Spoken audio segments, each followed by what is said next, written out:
नमस्कार दोस्तों जम्मू कश्मीर के अंदर आतंकवादी हमलों की तादाद बढ़ती चली जा रही है। 4 दिन में 4 हमले और कई लोगों की मौत हुई है।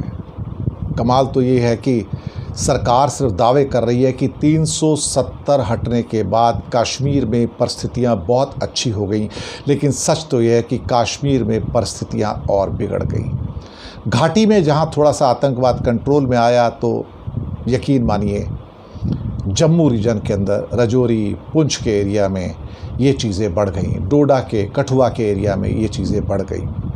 अभी कुछ दिन पहले 4 दिन लगातार से अटैक हो रहे थे। अभी एक तीर्थ यात्रियों की बस पर हमला किया गया और उनमें से 9 की मृत्यु हो गई, 42 घायल हो गए। आप सोच सकते हो। लेकिन हमारे प्रधानमंत्री जब भी जम्मू कश्मीर में कुछ ऐसा होता है, लोगों की मौत होती है, पंडित मारे जाते हैं, लोग मारे जाते हैं या हमारे जवान मारे जाते हैं, शहीद होते हैं, तो प्रधानमंत्री जी उसके बारे में कमेंट नहीं करते, ट्वीट नहीं करते, उनको कभी अफसोस नहीं होता। कश्मीर में हुई मौतों का उनको अफसोस कभी नहीं होता। एक हो सकता है पुलवामा में एकमात्र एक्सेप्शन था जब उनको अफसोस हुआ था, लेकिन ऐसा लगता है कि पुलवामा भी अपने आप में एक षड्यंत्र था। लेकिन अब अजीत डोवाल के साथ में हाई लेवल मीटिंग हो रही है।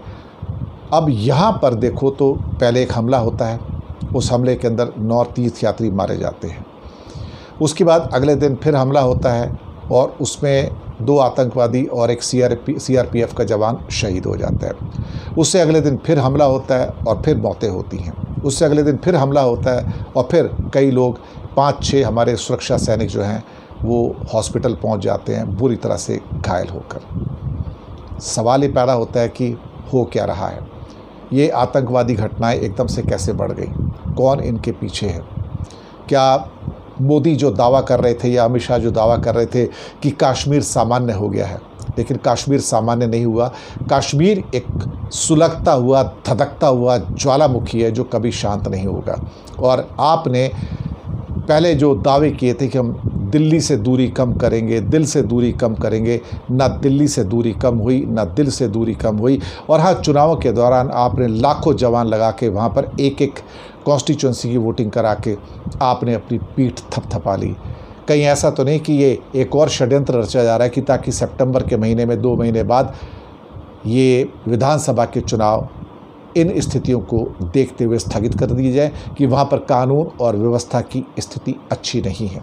कुछ भी हो सकता है। मोदी सरकार अपने षड्यंत्रों के लिए जानी जाती है, वो अपनी साफ गोई के लिए या पारदर्शिता के लिए तो बिल्कुल भी नहीं जानी जाती है। जितने भी लोग घायल हुए हैं या शहीद हुए हैं, मारे गए हैं, हमारी संवेदनाएं उनके प्रति है। लेकिन मोदी सरकार का फेलियर और कश्मीर के अंदर बड़े रूप में आतंकवाद की फिर से वापसी दुखद है।